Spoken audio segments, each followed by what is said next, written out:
Hey guys, it is time to continue our story of Midgeriso, or Migeriso. So, in the third book that we started last time, we have learned a lot about Midgeri, or Miggery. Let's call her Miggery.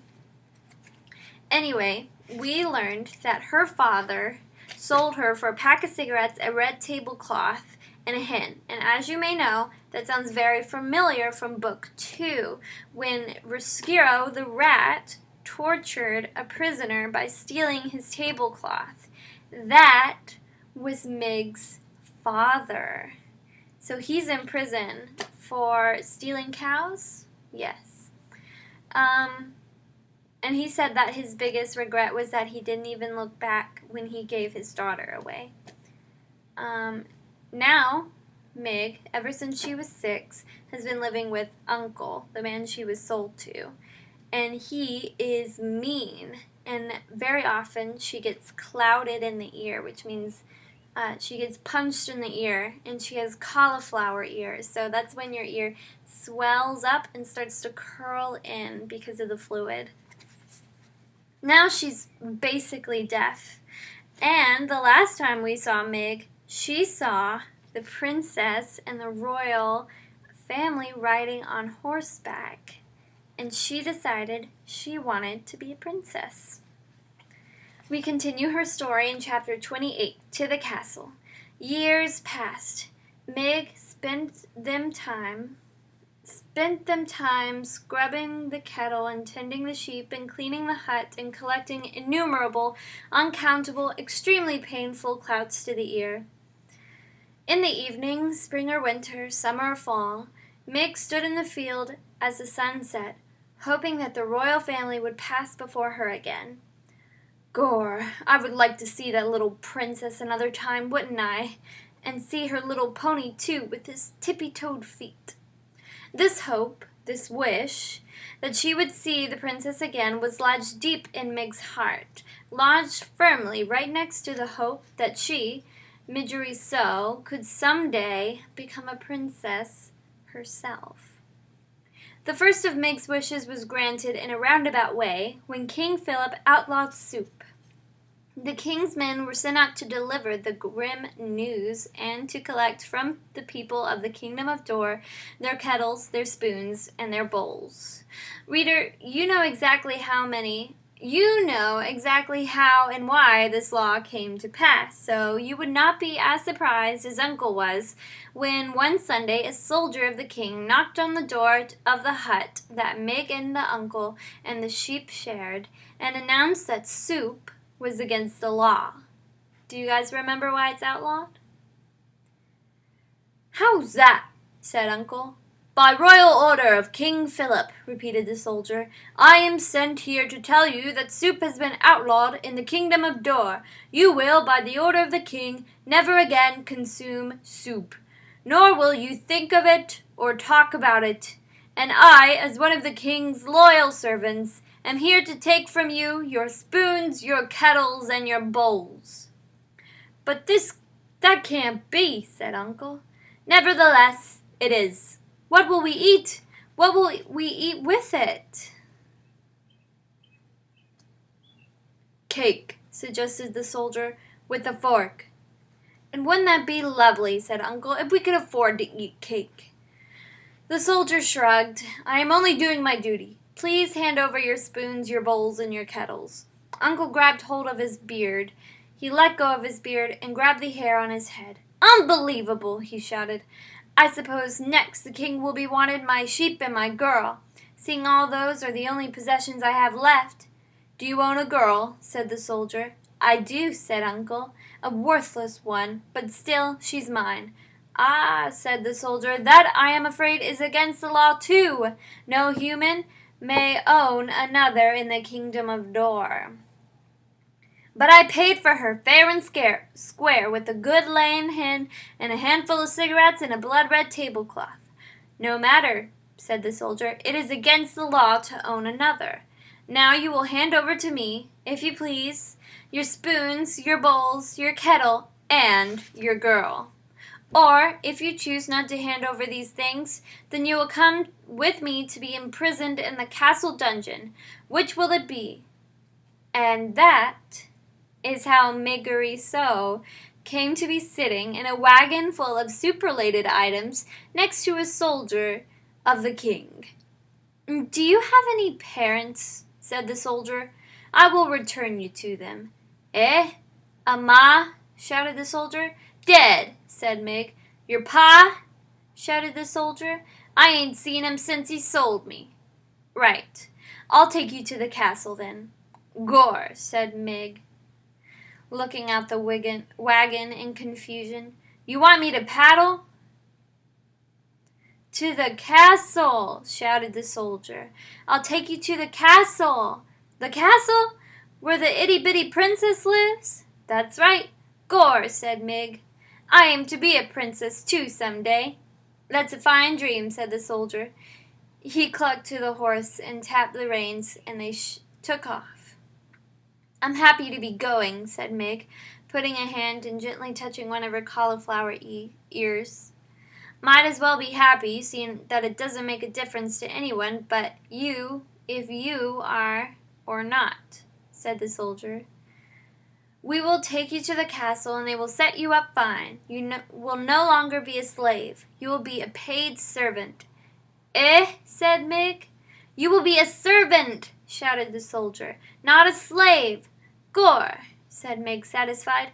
"A servant I will be, not a slave." She was 12 years old. Her mother was dead. Her father had sold her. Her uncle, who wasn't her uncle at all, had clouded her until she was almost deaf, and she wanted more than anything in the world to be a little princess wearing a golden crown and riding a high-stepping white horse. Reader, do you think that is a terrible thing to hope when there is really no reason to hope at all? Or is it, as the soldier said about happiness, something that you might just as well do, since, in the end, it really makes no difference to anyone but yourself?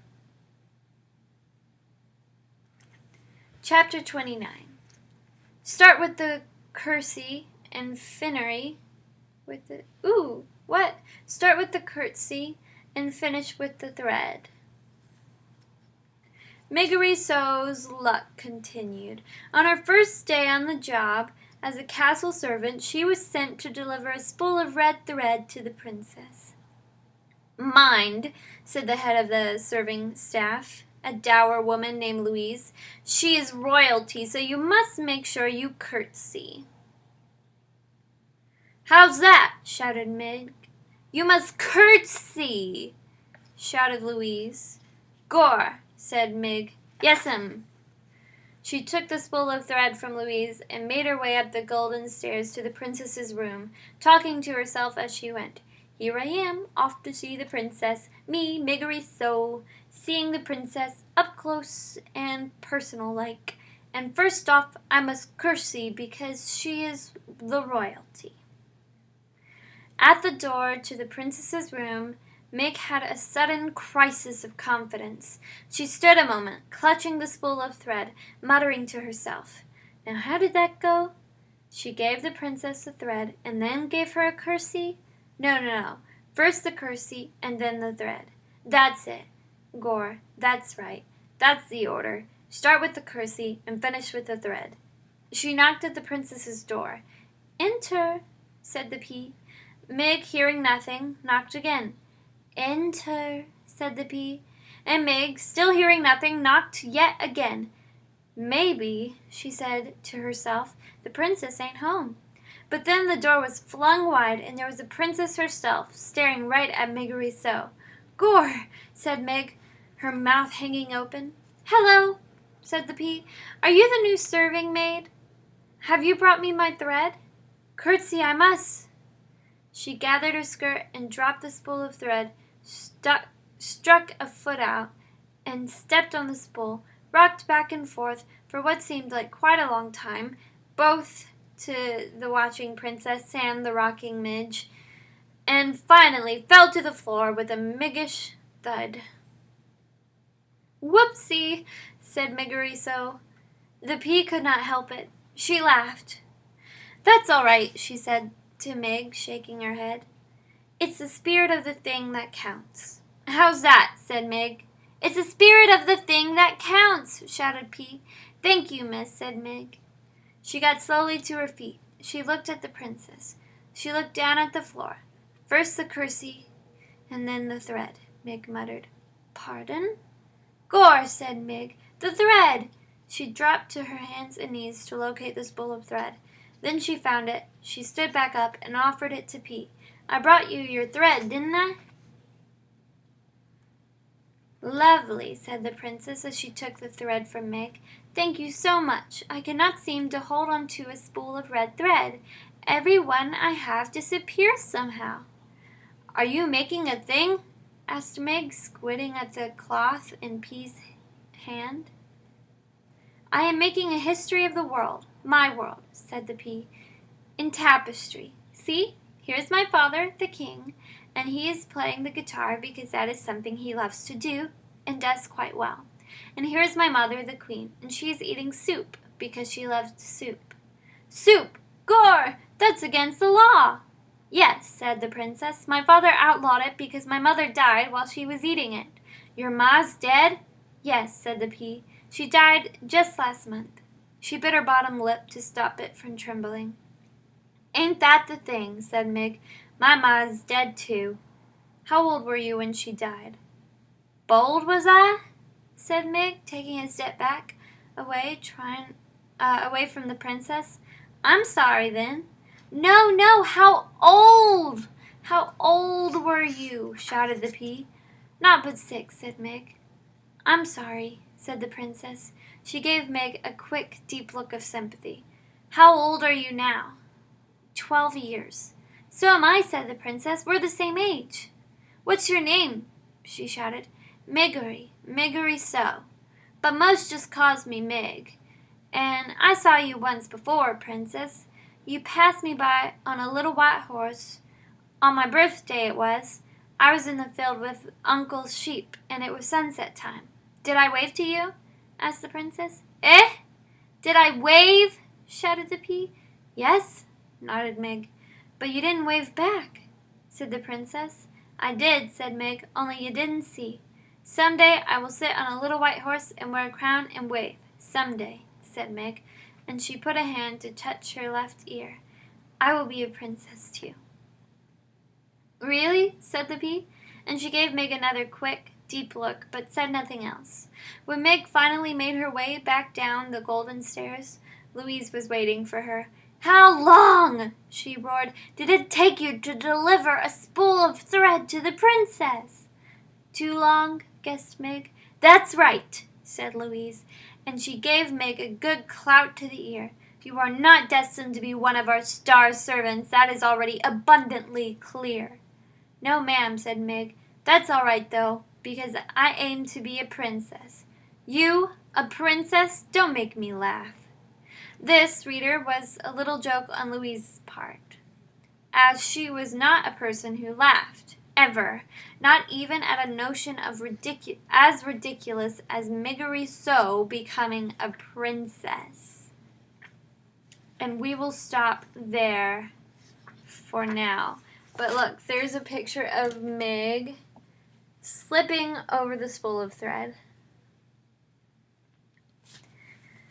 So Miggery wants to become a princess, and she seems quite certain that she will. I wonder how she thinks she will initiate becoming a princess. That will be quite interesting to see, won't it? Okay, join me tomorrow for the next few chapters. Bye.